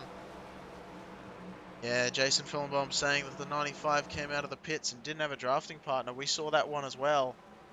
And was out there for an entire lap though before those cars caught him. It's just unfortunate circumstance really more than anything else. That was the product of that one. Jeremy Mayo, this changes everything. And you know what? You could not be more accurate, as that is definitely going to spark up the field. Eric Essery joining us back in the broadcasting booth after having a check with the Infield Care Centre. How are the drivers looking out there? I talked with Dean to see if he would like to do an interview. He seemed a little upset about the situation. He said he'd come back around. He was just pretty upset what happened. He was just wrong place, the wrong time. He was had nothing to do with it, but he had a good run going. He was in that top group, so felt like he had a shot to run well. Absolutely. You know, we were watching that onboard camera, and it was just an unfortunate circumstance, especially for him, because he had nowhere to go and no part in it, but just cleaned up. And I guess that's the part. That's part of Talladega racing. You know, that's one minute it's going really, really well. The next minute, all hell breaks loose. And that seemed to be the case for those 3 drivers involved in that one. But we get ready to rock and roll once again, and it looks like McDaniel giving Dwayne MacArthur a little bit of a push during the caution flag. So not sure. It's just a friendly little push there, as probably getting once again reacquainted with just where the front bumper is on that machine. As I mean, I can tell you from my own experience, I sometimes forget where the front bumper is on the cars I drive until I try and push someone again. It can really throw your mind for a loop. Not knowing exactly where the front of your car is, then when you find it, you're like, yes, I got it dialed in, and then come down pit road, or you get caution come out, and you completely forget exactly where the front end is. So potentially giving a little bit of a shove to Dwayne MacArthur. Just a friendly hello to working that one out. But Eddie Jones and Dwayne MacArthur going to be rocking and rolling for our final 15 laps. So this should be very interesting indeed, with Greg McDaniel and Bob Fellenbaum doing a great job working his way back up into the 4th position. So amazing drive from him, as he is actually up 38 positions. Fellenbaum, one of those drivers almost similar to you, Eric, where he seems to start in the back of the pack and just work his way up slowly but steadily. And that has certainly worked for him tonight so far. James Waldo and Brian Glass as well, making up your 3rd row. So the final 15 laps, what is going through a driver's head? There's nothing better than asking a driver themselves. We can bring Dwayne in for a race report. He is starting up front. If you want to drag him in while we're going to green, that's a bit of an iffy one, but he's willing to do it. I'll take it. No, we're good. I was going to get him before the caution there, but we're going back green. I'll let him concentrate. All right, sorry we missed that one, but that's okay, as we get ready to unleash a mountain of horsepower here tonight. And how are you feeling in the car right now at this point, Eric? What would be going through your head? Would you rather be in the 2nd or 3rd row, up at the front? Give us your take on the final 15 laps. Yeah, the pit stops are over. It's just go time. Like I said, you're in the rhythm at it right now. There's still a lot that can happen. You just want to be in position. At this point, you kind of know, you've seen that the top lines worked. I would want to be up top. You got to get there though. So if I'm not Fellenbaum right now in the very front, and I'm 2nd or 3rd in that line, I got to find a way to get to the front. So maybe I do drop to the bottom if there's a lane, to see if maybe I can get around them. But at this point, you may just have to be a helper. So if you're Brian Glass, for example, you may just need to sit there and push and see if you can't just help that line, because if you try to jump 3 wide or get out of line, that lane you're in will just go backwards and disintegrate, and then the bottom will get out front. Next thing you know, you're 10th or 11th just to get that one spot on the outside lane. So you got to be smart about it, and sometimes you're better off just pushing and help the guy in front of you. Absolutely. As the real question, are we going to see not the real question, but another question is, are we going to see MacArthur make a jump out from behind Eddie Jones, or is he going to stay on the bumper? Yes, he's going to stay on the bumper. As that high line starts working its way around. Took a lap or 2 to get back dialed in, but it's looking pretty racy at the moment as they catch up to alongside Dwayne MacArthur. Fellenbaum, like you said, really with a lot of pace as Brian Glass is pushing him to the front. And right behind them in that high lane, look who it is. It is Mr. Josh Robinson, always finding himself near the front of the pack, and we know that both Robinson and Glass are great at pushing the car in front, as well as MacArthur behind Jones. And all these cars have a lot of pace here tonight, so this is going to be an interesting final 13 laps here tonight. Real Yeah, question. and you see, we talked about Eddie Jones and Dwayne MacArthur. They're very smart, but you see them holding the bottom line. Um, unless they're all working together, I think at some point they just need to go ahead and fill that top spot, and because that seems to be the prevalent line, especially if it gets broken up, from 10th or 11th on back. So it's one of those things. Be interested to see who jumps up there first, especially as that lower line keeps pulling out in front there. Absolutely. I'm very surprised so far, actually, that the lower line seems to be almost jumping away from the high line at the moment. So, doing a great job there, as you can see, way further back in the pack. There's already a number of cars that have jumped out of line as well. Waldo, and now, well, we found him, but he wasn't involved in the wreck, so that's the big one. Hopefully we don't have another one like that, but that seemingly came out of nowhere. And we are showing a whole heap of drivers involved. And one of them, Brian Glass. So sad to see. Alright, so we'll queue this one up.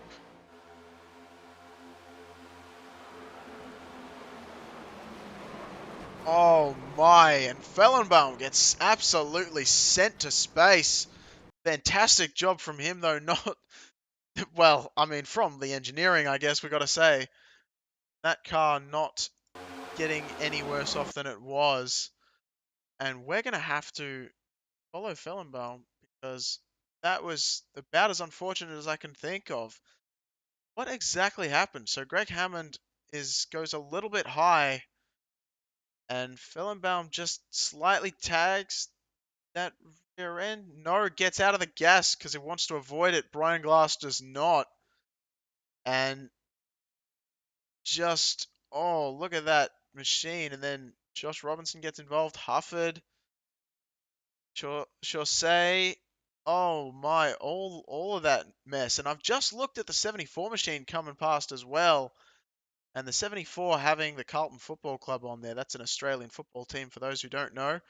And not too happy about that one because I am barracking for the rival team on that one. So, but anyway, thoughts and feelings aside, yeah, that looked like just absolute chaos. And we're gonna pan the camera to have a look at a little bit more of that once again because we're gonna have to take that one back. As we look once again, so Brian Glass not lifting as much as Fellenbaum did to allow for Hammond in front. And unfortunately, a little bit blocked by the wall there, but you can see the aftermath. Some of these drivers trying to get around and not finding exactly where they need to be, getting involved. And look at that fly. Is it a bird? Is it a plane? No, it's not. It's a Bob Fellenbaum. And he has landed safely back down on the asphalt. So, Talladega giveth and Talladega taketh away for Brian Glass, who was having a phenomenal race up to this point. And you can see those drivers in that pack just behind coming down now, avoiding the wreck, doing a great job. Oh no! Speaking of Mike Lynch, it looked like Mike Lynch may have been involved in a second wreck just after this one. And I hate to do this to the guy, but I'm going to have to look at this one as well just before we get to green. And what happened here? So Lynch, it looks like, gets on the brakes a little bit too hard, and so did Garisco, to be fair. Oh, Garisco got turned by Lindsay. So Lindsay was off the screen entirely. And so was, who's that in the ground machine? Okay, so that may be just my software. I'm hoping it is. I'm hoping that wasn't the case on the actual track itself. But that one could have happened due to not being able to know where drivers actually are on circuit thanks to netcode. If that's the case, that is a horrendous way to go. Definitely the big one being brought out here tonight. All right, so Dwayne, we are going to see if we can bring him in for our second attempt. Eric Essery, if you can do the honors and bring him into the booth. Welcome, Dwayne. And congratulations on avoiding the big one. Hey, thanks. How's it going up here in the booth, fellas? It is. We're having a great time. One thing I was going to ask you, Dwayne. Sorry, Gareth. No, it's all good. The just before that caution, you and Eddie Jones looked like you guys were going to just have like a four-car race for the win. Was that what I was seeing? Yeah, that's a strategy was about to work out. We were driving away. We figured that we could be faster as 4, and it was going to work, I think. Yeah, it was. I know you're kind of admin in this thing, so you're about to go back to green, so I'm not going to hold you up too much. You got anything, Gareth? Oh, we're good. No, I haven't got a whole lot, but I will say, Dwayne, you're looking very good out there, and just before you go green, because you're literally about to do so, do you have any hope for Ogle behind you? Without trying to, cause any sort of discontent, but I know you and Ogle have a little bit of banter going up in the past. Do you reckon he'll be a good pusher coming to green this time by? Well, I'm actually going to try to get away from him. I've got 2 teammates in the bottom lane here. I'm going to try to hook up with Eddie and Greg and drive away from the field and take this home for last-ditch racing. See if it works. All right, team strategy going to be playing a big part in your team. I guess that makes sense. So yeah, so that is fantastic, and we're going to be looking forward to seeing how that one plays out for you. Good luck, and we'll talk to you later, hopefully. Right on. Thanks a lot. Hopefully, Yep, good luck. Hopefully we're talking soon. Yes, sir. Good luck. Thank you. All right, so that was Dwayne MacArthur, actually with a very clear microphone inside that car. I'm amazed at the technology these days of not having too much in the way of interference as drivers come around the track. But once again, we're going to be ready to get this one going, and we're going to show the tower because I have a feeling we're going to want to see all the positions as they come. Eddie Jones and MacArthur are going to be sending it into turn 1 from the front of the field. Greg McDaniel and Tom Ogle going to be sitting right behind those two, with James Waldo and Greg Hammond just behind them. So where is Waldo? Hopefully finding himself up at the front at the end of this one. That's what I'm saying. As we make that joke every single week, and we're going to continue to do so because that book was amazing, and if you didn't see it, well then I don't know what you've missed out on. As Eddie Jones takes the field by storm a little bit there. They're trying to create that gap for MacArthur. Ogle did not want to see it happen, trying to push MacArthur through. But at the end of the day, McDaniel just barely made enough room for MacArthur to jump in behind Eddie Jones. So the 3 leaders right now on that inside line, the teammates, as Dwayne said, I don't think quite panning out the way he was wanting to. I think he wanted to be ahead of Eddie Jones, but either way, trying to get that team win. And it's looking like they may have that, as you can see Ogle, and behind Ogle is going to be our Mr. Josh Robinson, who's trying to push him and his teammates to the front as well. But that high line falling back quite quickly, as we've only got 7 laps to go in this one. It's getting very, very dicey. And I don't want to say it out loud, but I'm going to have to for the broadcast to make it a little bit more interesting as well. Will we see another caution, another big one coming out from how really all over the place these drivers are? You can see them all the way back. You can feel the intensity ramp up in this one.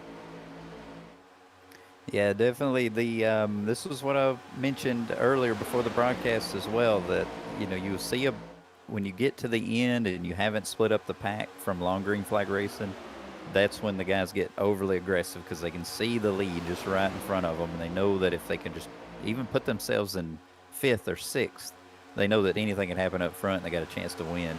So, yeah, definitely a chance for another big wreck here. Now, speaking of, it looked like Victor Lane tried something on the very top side to get a third lane going, and it was not happening. So ducking back in line with Courtney Nelson just behind him. But that high side lane being the preferred lane for the leaders up until this point, but not doing so much at the moment. As you can see, MacArthur right on the back bumper of Eddie Jones, pushing as much as physically possible, pushing Eddie Jones forward to try and avoid having anyone from behind trying to make that spot or positions up on them, as Ogle, I think, is just starting to barely reel them in. As, no, he's actually falling back behind, so he's fallen behind Chris Bates now. And Jeff Lydon, so actually falling into the 7th place position.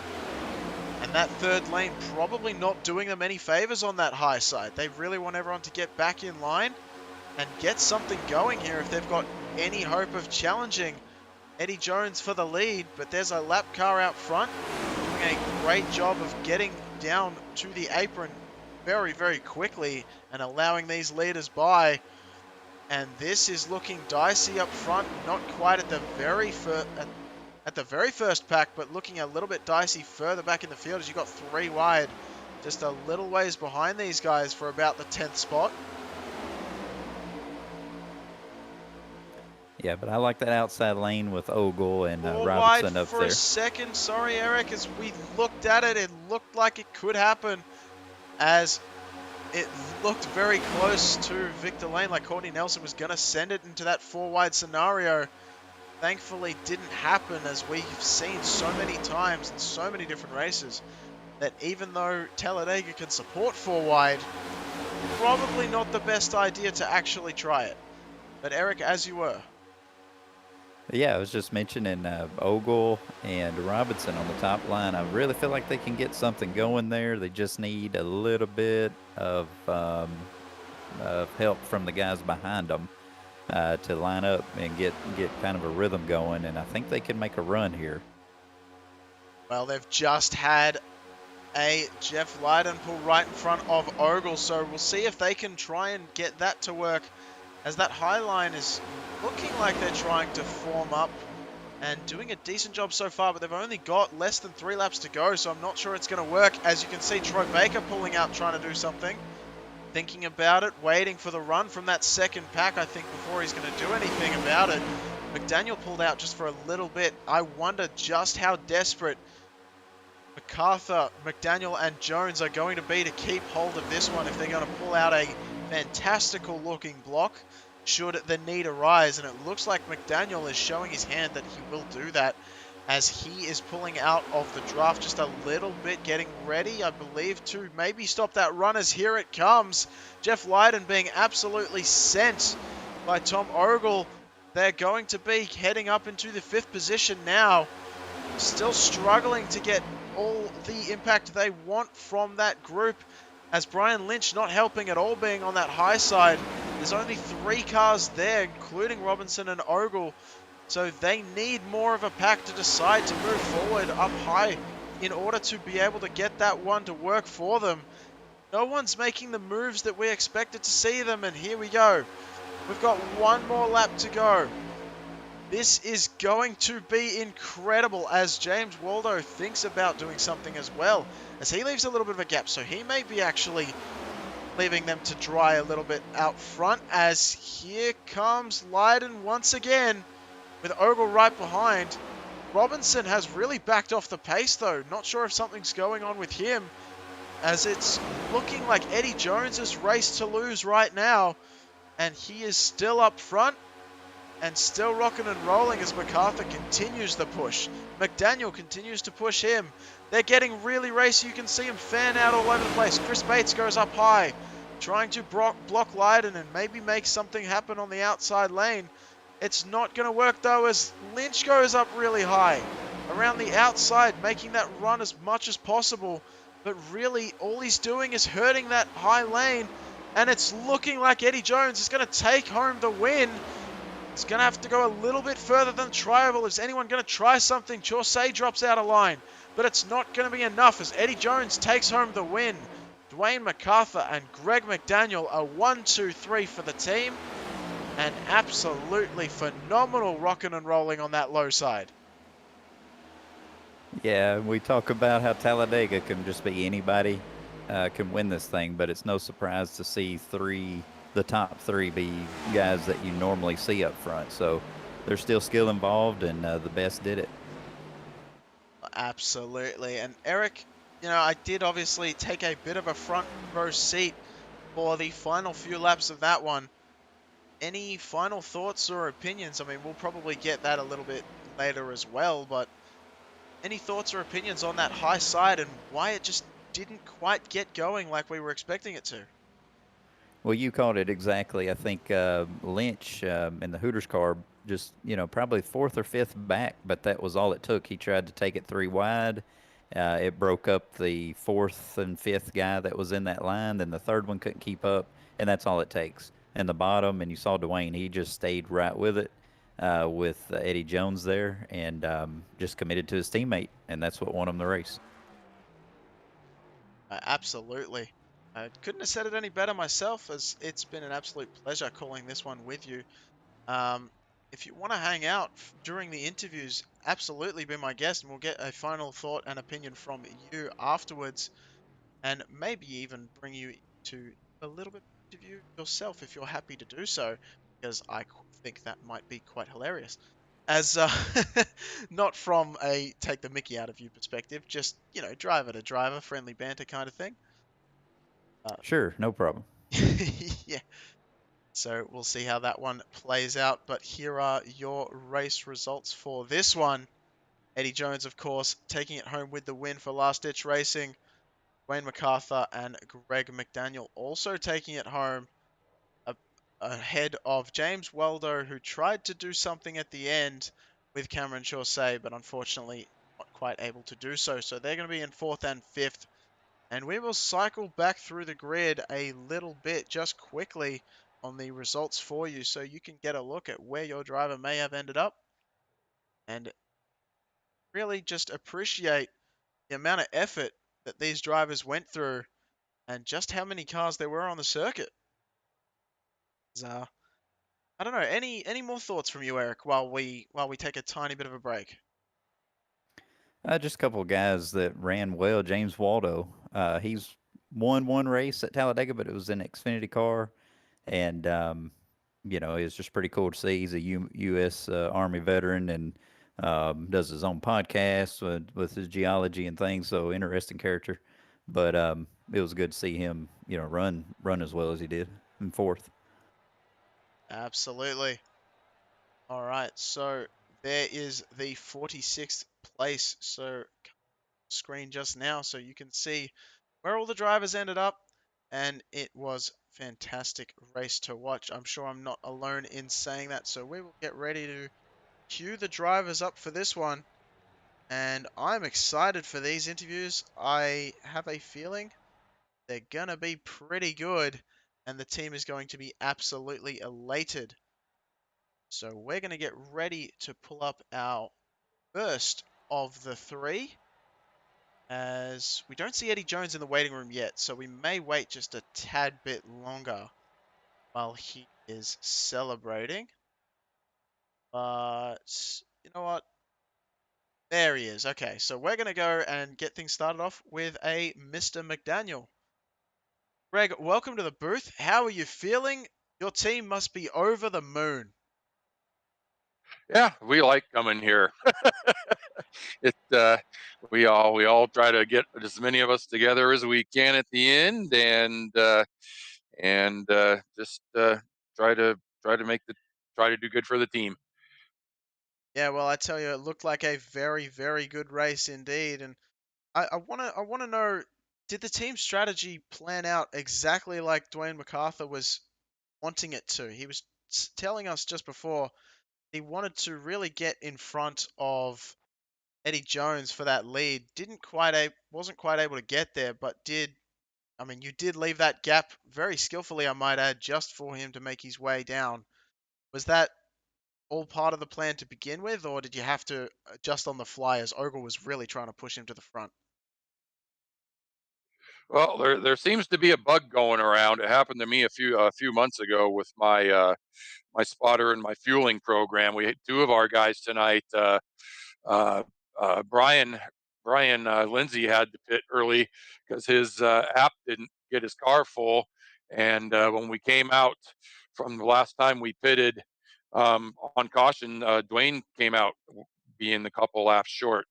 And so when Dwayne was leading originally, we decided that he wasn't going to be able to make it on fuel. So we swapped places with him and Eddie, and that's just how it worked out from there. And then we figured out Eddie didn't have a win this year, so for the chase and stuff, you need a win get you in. So team camaraderie, and we made sure we got Eddie a win tonight. Yeah, a little bit of team shenanigans, I reckon, going on. I'm not sure how the rest of the pack is going to feel about that one, but all importantly, you're going to be feeling very happy. So I'm going to hand it over to Eric just for one question, if he has one for you. If not, I'll continue the. Eric, do you have anything to add? Yeah, Greg, I want to know if we come to your bowling alley this week, do we get half off for this good run you had? Well, if anybody in the OBRL family and friends that come with an OBRL member can just bowl for free, because unfortunately, I think I've announced this a couple times before. Kim Bowl went out of business last summer, so I still have the property, and we haven't put it up for sale or anything yet. But the only people that bowl here now are my family and friends and a few of my old customers. So yes, anybody from the OBRL that wants to stop by and bowl, you're more than welcome.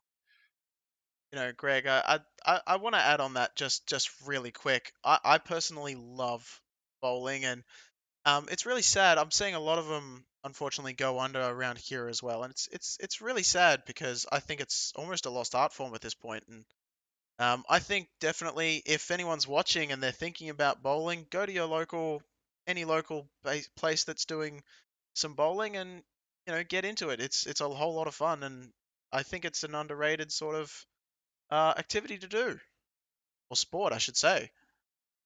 It's a sport like any other sport. There's lots to it that if you get into it competitively at all, there's nuances and things to it that you would have no idea if you just go do it for fun. I've bowled since I was 12 years old, and right now I got some hip issues going on that are preventing me from bowling competitively right now. But I've bowled professionally. I've bowled with some of the best bowlers in the country and the world on a senior level, and it's a great sport. And it's sad that it's not appreciated like other sports. I compare it a lot to golf. Um, a few years ago, I finished 20th at the Senior U.S. Open of bowling, and my paycheck was $2,000. The golfer that finished 20th in the Senior U.S. Open that year cashed a check for over $40,000. So it's kind of sad there's such a discrepancy between the two sports. I couldn't agree with you more. And personally, I mean, I like both sports, but I will say to watch, uh, as a spectator, golf is one of the most boring sports you can watch. I don't know how it does as well as it does, and I really enjoy watching bowling. I'm not gonna lie. But anyway, um, without trying to get too sentimental, because we do have other people to get through, Greg, for the final time, who would you like to shout out? Friends, family, sponsors watching you here tonight there for this third place finish and a win really for the team. Yep, sweep for LDR 1, 2, 3. So I want to thank my teammates first tonight. There were 6 or 7 of us here: Eddie Jones, Brian Lindsay, Crisco, uh, Dwayne. I'm probably forgetting a couple myself.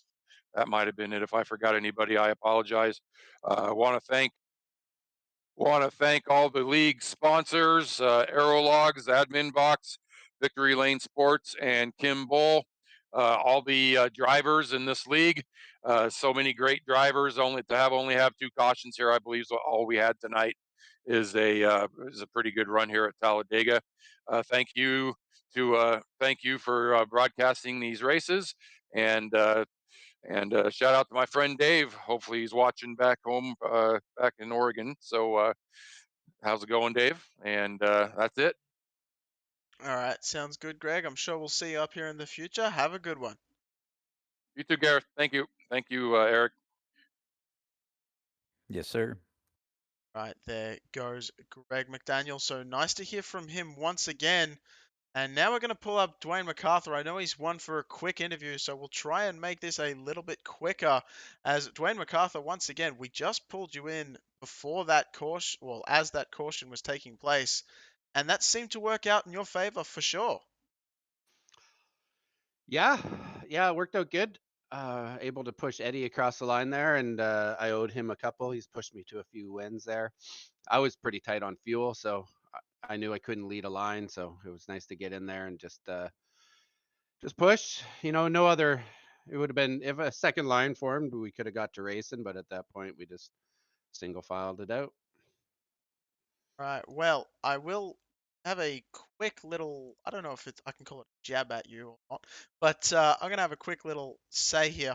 McDaniel is in the same team, and yet he is in a Chevrolet, and you and Eddie are both in Toyotas. You want to explain that one? Yeah, can't explain that one. He was in Toyota originally, and he switched over. We're letting him play around in his Chevys. Actually, Eddie and I both were in Chevys in the past, but we signed on with Toyota for this season, so we're sticking it out and see where it goes for the future. Right, sounds good. I will hand you over to Eric if he has one quick word to say to you just briefly, and then let you go here in just a minute. Eric, you got something to add? Yeah, Dwayne, you're feast or famine this year. You got that's your six top five, but it's also your six top 10 out of the 10 starts. So where's the consistency at this year? Yeah, the couple of races didn't go the way I would have liked them. I kind of feel like it's been coming around lately. Um, kind of feel like getting the results and the consistency squared away a little bit here. I know the Cup Series didn't quite go smoothly to start, so but I feel pretty good about where it's headed, and feel good about the some of the tracks coming up. You know, there's Dover and Darlington and such coming up, so feel pretty good. Well, you know how to give you a hard time about it, but good job on your second. Yeah, you sure do, Iceman. I hope you had a good time there calling the race. Yeah, absolutely. It's fun. Right on. All right, Dwayne, we'll let you go, but before you go, any friends, family, sponsors you would like to shout out just before you leave us up here in the booth? Yeah, just want to say thanks to first of all of our sponsors. Kimball, who sponsors the Cup Series, Butt, Butt Kicker, AO Logs, Admin Box, and Victory Lane Sports. Those are our partners with the league. Want to say thanks to all the guys out here on the track. Sure make running around a lot of fun. All the other admins that help run the league, and of course to you guys for putting on a good show, and Esri for coming up there with you as well. So thanks a lot. All right, sounds good. Esri has done an amazing job. I'm very looking forward to seeing him in the next few weeks, I believe, as well. So that will be quite good. But Dwayne, I'll let you go. Enjoy the celebrations and festivities, and we'll see you up here in the future. I'm sure of that. Yeah, copy that. Thanks a lot. Right, that was Dwayne MacArthur joining us from the second place spot. And up last, and definitely not least, Eddie Jones bringing it home in the first place position. Eddie, how are you feeling right now? Yeah, you never know on these. I mean, yeah, I'm happy for the win, but could have easily finished dead last. Everybody kind of minded their business, so hey, we'll take it. Good run by the whole team. Definitely a good run. Now, I wanted to pick your bones about something here. I wanted to ask you, with Ogle on that high side, were you really worried that he was going to come up to you, or did you have full faith that that bottom line was just going to take off and no one was really going to challenge you for the lead? I never worry about the 11. All right. That's you heard it here first. As yeah, I got nothing more to add to that. Eric, you want to save me a little bit here? Well, speaking of Ogle, he has 17 career wins in the Cup Series from the OBRL. Eddie, this is your number 16, so you're one behind right now. I just wanted to let you know that. Ooh, you just lit a fire under my tail, Eric. I appreciate that stat. I did not know that. Um, wow. Okay. Thank you for that. Yeah, I just wanted to have some fun while I was broadcasting and have some more rivalry going on.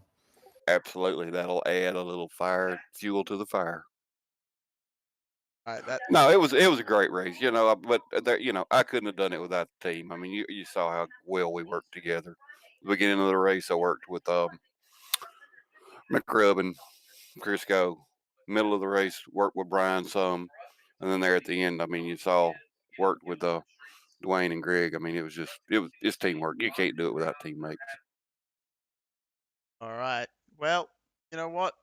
As humble as you are, Eddie, with that, you still have to take a little bit of the glory. So, who would you like to give a friendly shout out to? Friends, family, sponsors, whoever else got you into victory lane here tonight. We're all ears, and let us know. Well, team, actually, and then of course all the guys. I mean, everybody minded their p's and q's. It didn't look that good in practice, but I mean, everybody kind of kept it tight there. During the race, had some fun with Glass there, pushing him to the lead on the third lane toward the beginning of the race. I was a little more aggressive this race. Started at the back and went straight to the front instead of riding around the back. So just got to thank everybody. I mean, it was last week I was running third and I quit because I didn't like the way things were going as far as cautions, and I don't really quit, but I don't like riding around under caution either. So yeah, I guess the group of guys, yeah, they did good today. Absolutely. All right. Well, Eddie Jones, celebrate with some champagne or a big glass of beer, whichever you fancy. And we will talk to you in the near future, I'm sure of that, with the amount of pace you have. Try and get that 17th win and match old Ogle in the stats.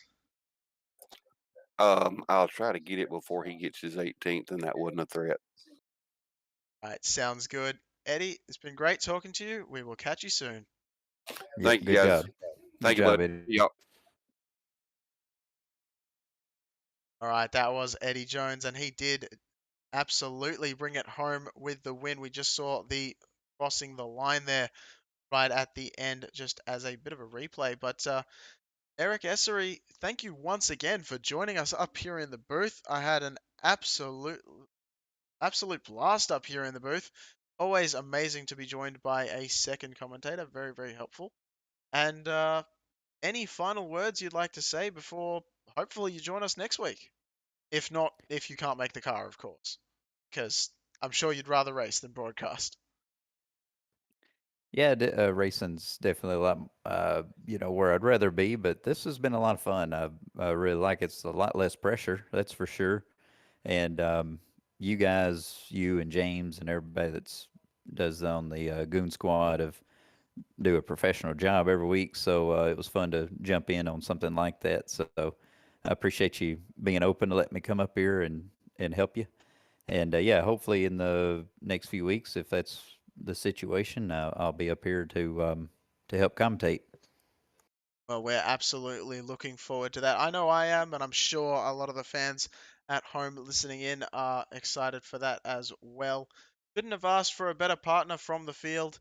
And Eric, I guess I'm gonna basically just say, yeah, it's been it's been an absolute pleasure, and I have had the most amount of a blast that one can have.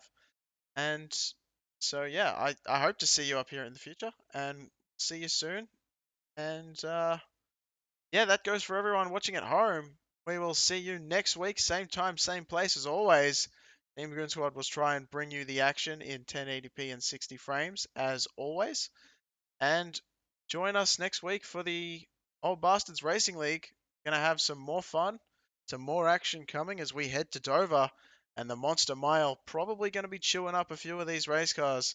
So look forward to seeing that. On behalf of Team Goon Squad, myself, Gareth McAllister, and Eric Essery in the broadcast booth with me, thank you very much for joining, and we will see you next time.